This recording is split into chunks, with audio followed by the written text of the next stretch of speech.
Happy Friday, everybody. We are going in for our second live video and looking forward to talking about the author who wrote these books that we all love. And today is going to be John's life in an overview with a little bit of touch on how he started his writing career. And next time around, we'll grow it from there.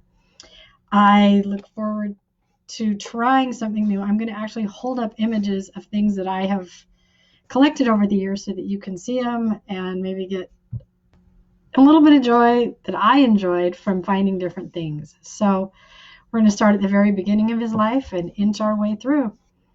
And John Dennis Fitzgerald came into life on February 3rd. That's his birth certificate. Can I get it in there? 1906. And he was the fourth child of Papa and Mama. He would have an older sister and two older brothers. The only two children that I know of in the family that were mentioned in the paper were John's sister, Isabel, who was the oldest. And then John's birth was also announced in the paper. I don't know if you can see this, but these are the columns of the paper that I get to work from. They're archived. And it reads, the stork visited the home of Mr. and Mrs. Thomas Fitzgerald of Price last Sunday morning and left in their keeping a 10-pound boy. The young man is carrying the, I can't read that word, moniker, it's cognomen of John Dennis through life. Mother and John Dennis are doing nicely. And so we begin, a man who would write books that would change our lives. And we don't have a picture. I have never found a picture of all of them when they were little, but this is John's older sister, Isabel. And you will recognize her as Katie in Papa Married a Mormon and Mama's Boarding House. And then these are John's siblings. So starting with William, who would be Sven, his brother Tom, do you know Miss TD, John himself, and then his two younger brothers, Gerald and Charles. That would be the extent of the Fitzgerald family.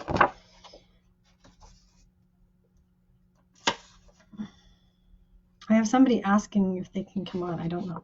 I have one other shot of the boys, not Katie, when they're younger, and I don't know how well this one will come up. I've posted it on the website before, but it is the boys in a wagon, and Tom is in the very back here, and Bill is holding the reins, and then the siblings are among them there. They grew up in this wonderful town of Price, and their family were considered pioneer families of the community. Their dad was a huge businessman. Their mom contributed a lot to cultural things all over the town. And throughout their life experience, John would grow up seeing the town from lots of different positions, both politically, religiously, consumerism, and as a kid. My next connection to John comes when he's about 10 years old. And so this was in 1916. And it was a report of the 4th of July that happened, the parade. And it says the whole parade set forth pre-revolutionary hero, Miss Flora Lee, gowned to fit the part and graceful on her throne in the handsome float, made an admirable goddess of liberty. Then Albert Horsley typified Uncle Sam. And it was added much by the old school bell tower brought to life by some of the by feelings of the colonists. Sorry if I'm reading this wrong. Later on, it says John Fitzgerald, properly costumed, played the part of the grandson to perfection. This was the float for the Daughters of 76, and it was the first prize that year for the family. So when you read in Mama's Boarding House about her floats, she actually did have prize-winning floats. I don't actually know how big the town of Price was. Somebody asked that question, and I don't know how big the town was when they lived in it. I apologize for that. It's something I should look up and let you guys know.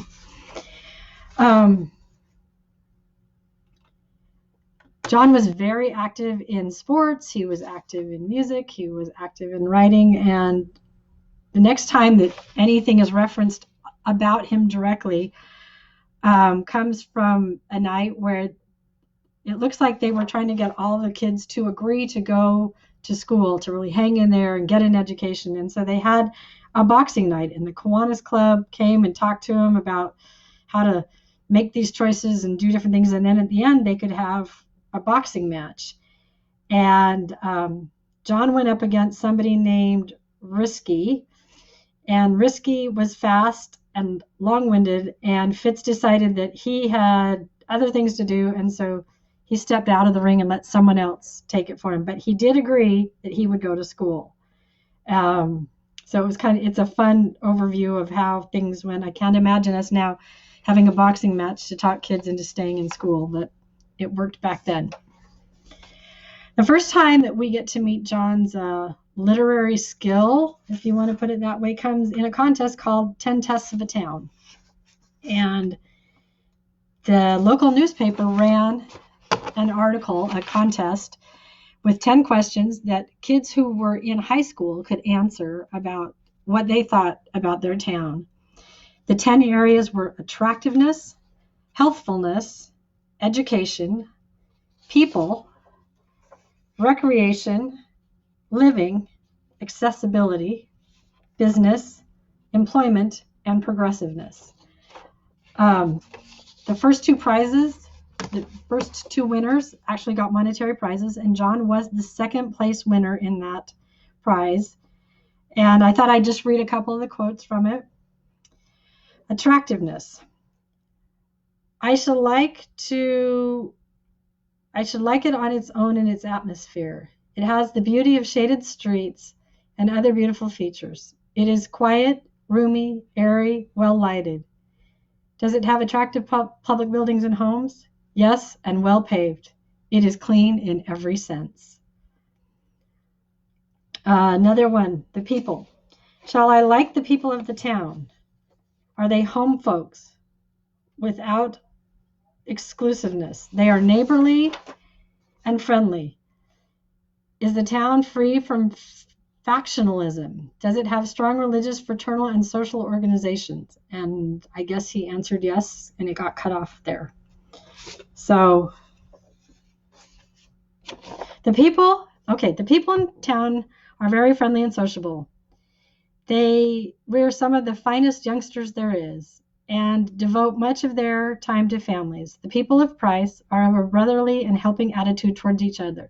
There's no ill feeling and competition.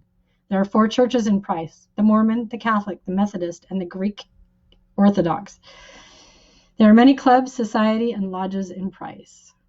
When he answered his attractiveness question, he said, I like this town very much, for I am sure that every person in this town is for this town. They are very sociable. They are very cooperative. The people of this town are trying to help in the prosperity and growth of it. As proof of this, look at the attractive buildings, the high school, the district school, the banks, the Savoy, the Tabernacle, the library, the courthouse, the depot, the post office, the dancing pavilion, the garage, the hotels, and the stores, and many others. Then there are the quiet little things. Where people live, there are many shady streets. These are kept clean by workers hired by the city and by huge trash cans into which the people throw their trash and rubbish. The streets only could be improved, but in very few years there will be well-paved streets. So it's kind of fun to see what he was already writing as a kid. His final one is progressiveness, and he put employment. Jobs are plentiful. If your education is normal, easy jobs are easy and procurable. Other hard labor jobs are plentiful, from contractors to road agents. In any business house of Price, they will let you buy stock in their store. A man with a new idea is always welcome. Start any business you choose, and if that business is for the good of the town, you will feel that you have some of the best men to back you up. Success is always possible in Price.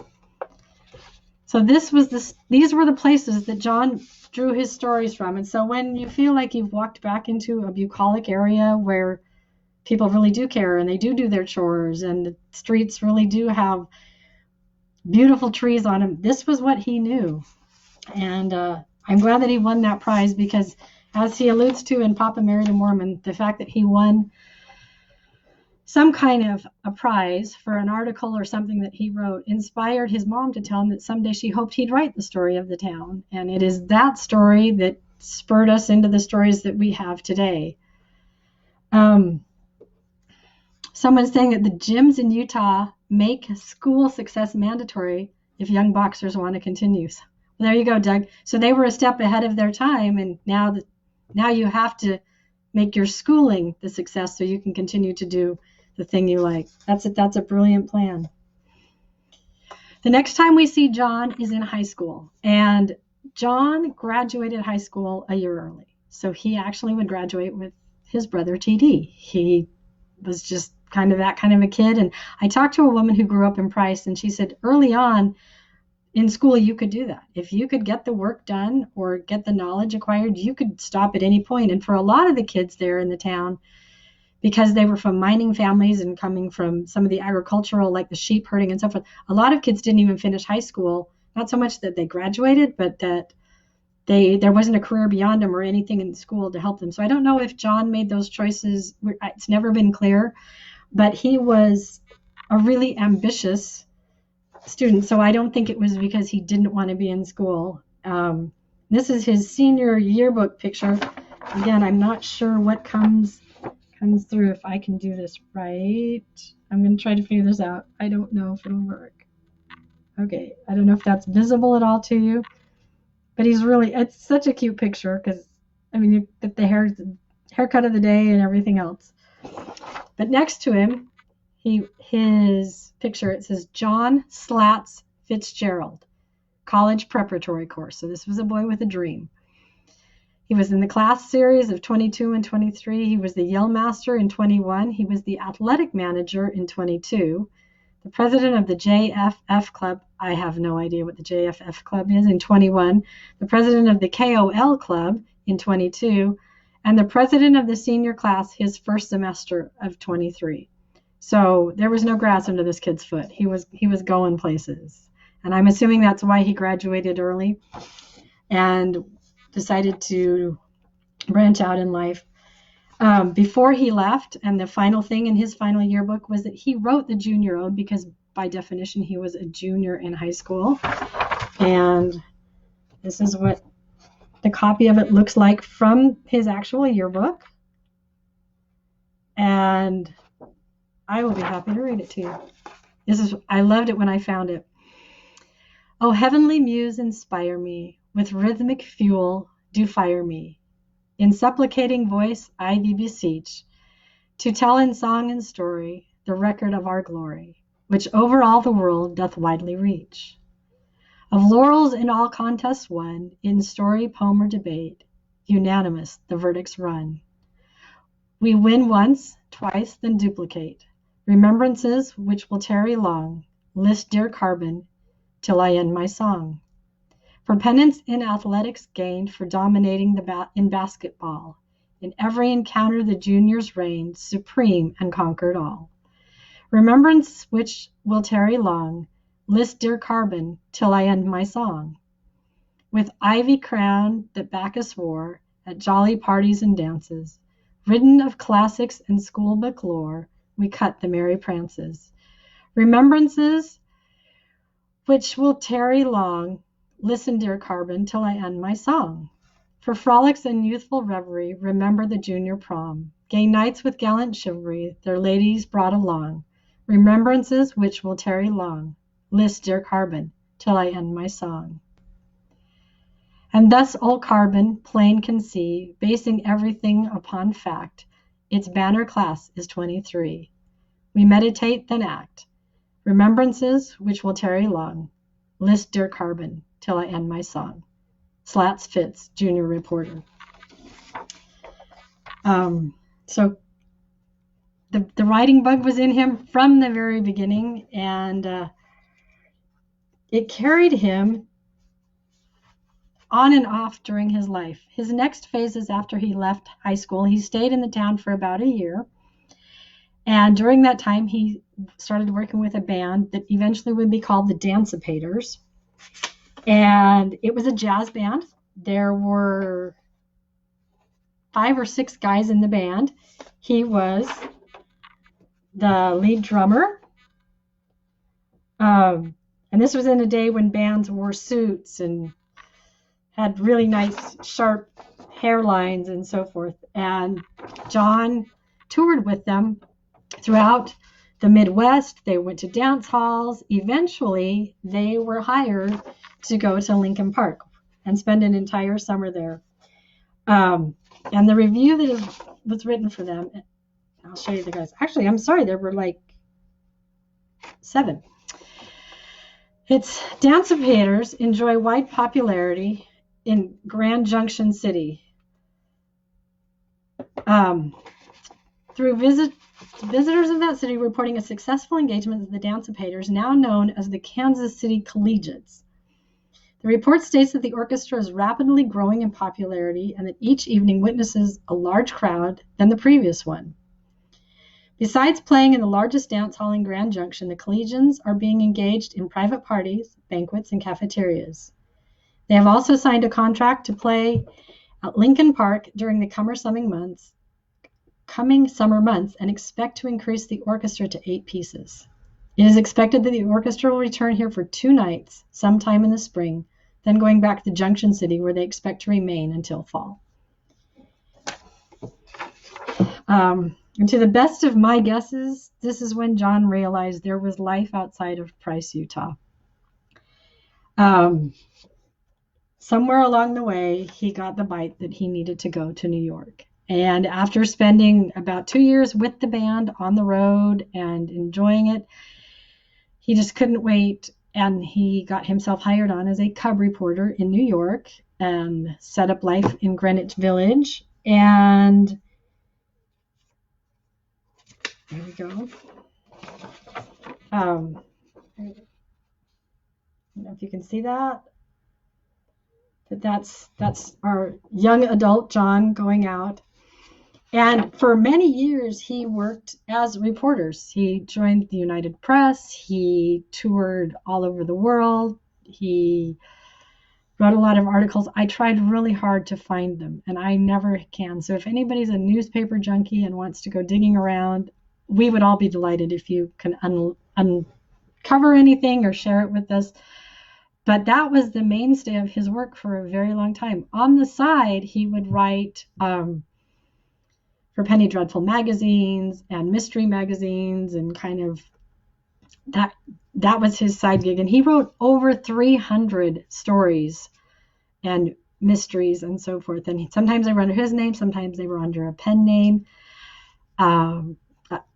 Again, I was not able to find them. I found 3 titles, but I've never been able to locate him. So you're welcome to do your best to find it. In 1939, a woman who would change all of our lives came into his life, and her name was Josephine, or she went by Joan Special. She was of Italian descent, and they fell in love, and John married her in, I believe, January of 1939. And the reason we owe her a lot is because none of the books that we love and read about him would have ever come to fruition had it not been for her. So John, at various points in his life, imagined himself being a published writer, and articles and so forth didn't count in his mind as a published work. It needed to be a book. And so he would take time off and he would settle himself somewhere and really try to write like the next great American novel or the great American whatever.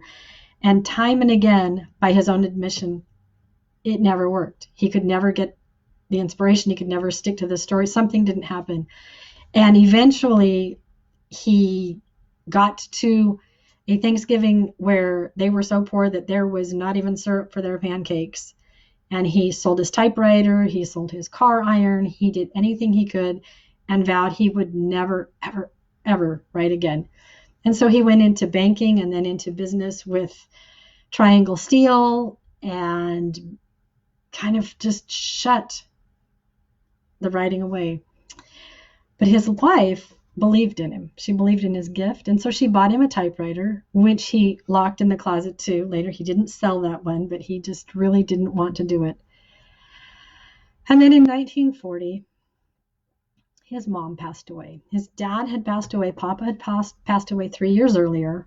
And then Mama would die of a heart attack one night. And so he and his siblings did what happened. They all came together. This is John right there. They returned to the family home in Price and held the funeral and did what you needed to do, which is to dismantle things and get the house ready for it to be under new ownership and to be occupied by someone else. And it was during that unearthing and cleaning that they found these 5 trunks in an attic.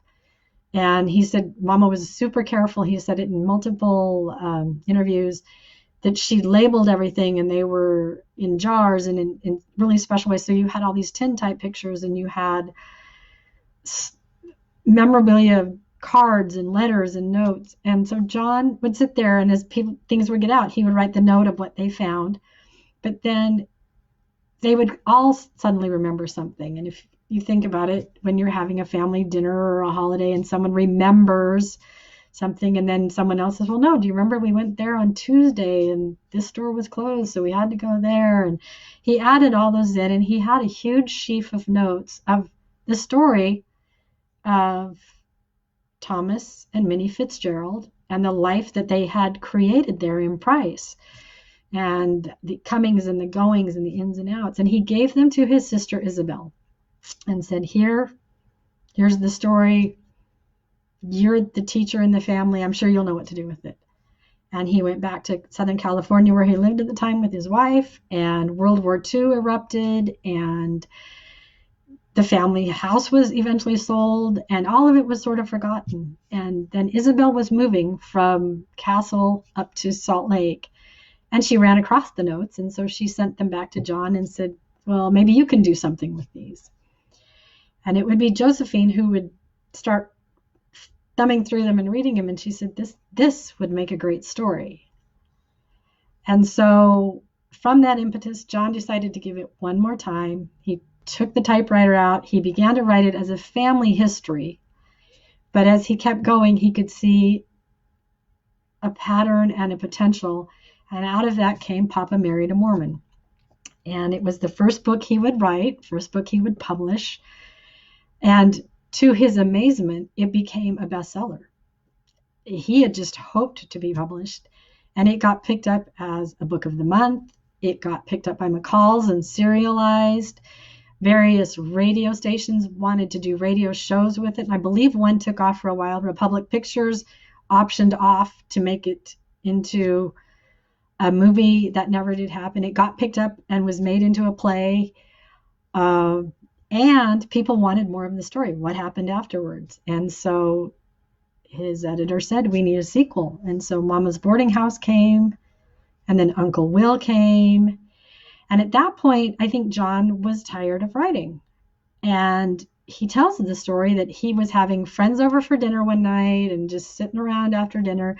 And they started telling stories of when you grew up. And he started telling stories about his brother, pranks that his brother TD, the Great Brain, had played on people. And people laughed and it was funny. And after everyone went home, Joan said, there's a story there. You need to write that one down. And so he wrote a 4th book called The Great Brain, sent it off,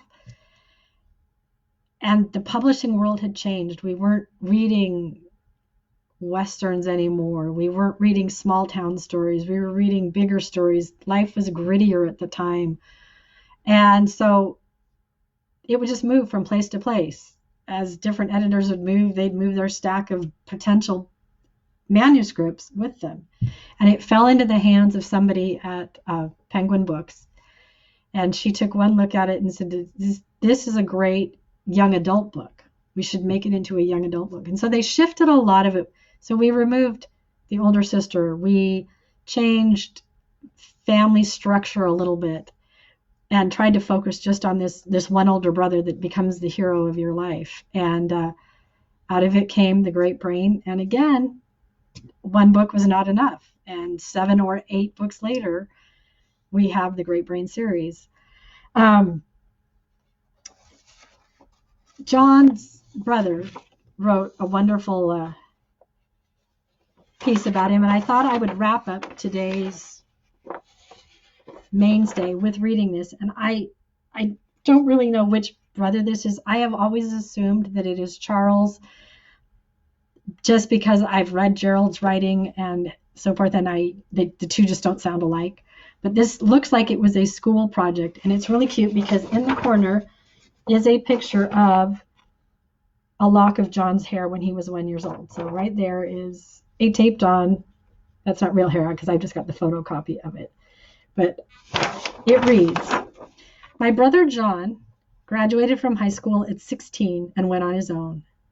He became a news reporter in New York City, and his background served for the detective stories he later wrote and sold. He also went practically around the world as a feature foreign correspondent for United Press and an advertising agent. He worked for Metro-Goldwyn-Mayer for a while as a publicity man. He and his wife Joan reside in Los Angeles, where he is a buyer for a big wholesale hardware.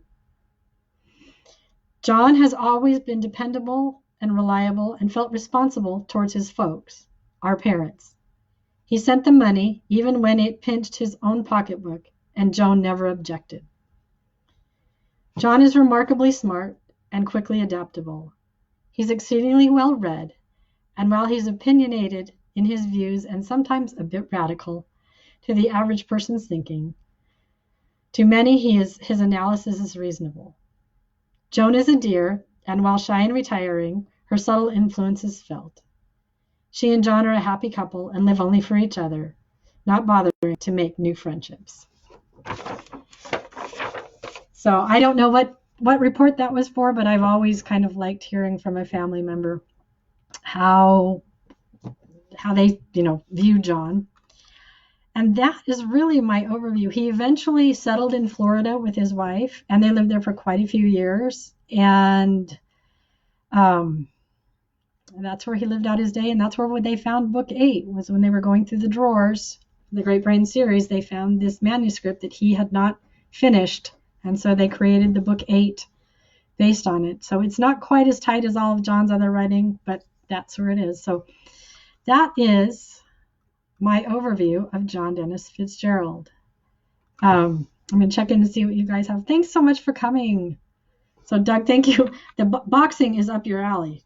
Yes, Chris, he was handsome. He was a really good looking guy. Actually, all the kids were really good looking. They had some serious genetics from their parents. Doug's got a goal now. He's going to go look for the stories for us. So believe in Doug because he's worked in the newspaper industry. He can do it. I am happy. I will leave this up if people have additional questions. One of the things that was hardest for me in writing my book was that there was a lot I couldn't share. I had to have verification from family, such as the letter I just read to you, from that family member letting me use it. But I can share it here because it's not in published form. Next week, I think we're going to touch on Papa and Mama, because once we touch on Papa and Mama, we can set price up for you and you can see where all the stories go. And then we will dive into a lot of the, I don't know if you want to call it tangents, the other relatives that lived in the area, the industry, how it worked, how it affected, and where John would have made the decisions that he made. So happy to have anyone here. If anybody has any additional questions, I'd be happy to ask. Or if there's something you want us to do a live podcast on or answer questions for, please feel free to ask him now, and I'll see what I can dig up and everything else. I'm going to put 2 pictures on Facebook of the box that I have that has all of the stuff I found, so you can just see how big the collection has grown from this time. And I will add the links, because you can now actually get the Price newspaper. It's available, and you can just sit there and scan through it and throw in names and so forth. And it's something I like to do when I'm bored, because there's always a new one that came up that I didn't see before, but they'll give you more story. So thank you so much for dropping in. And Patrick, thanks for coming in. It was good to have you. I appreciate it. This is fun for me. And we will definitely talk to you next week about the same time. And again, send questions, send messages. I want to hear what you want to know about. Thank you so much. Have a great day. Bye.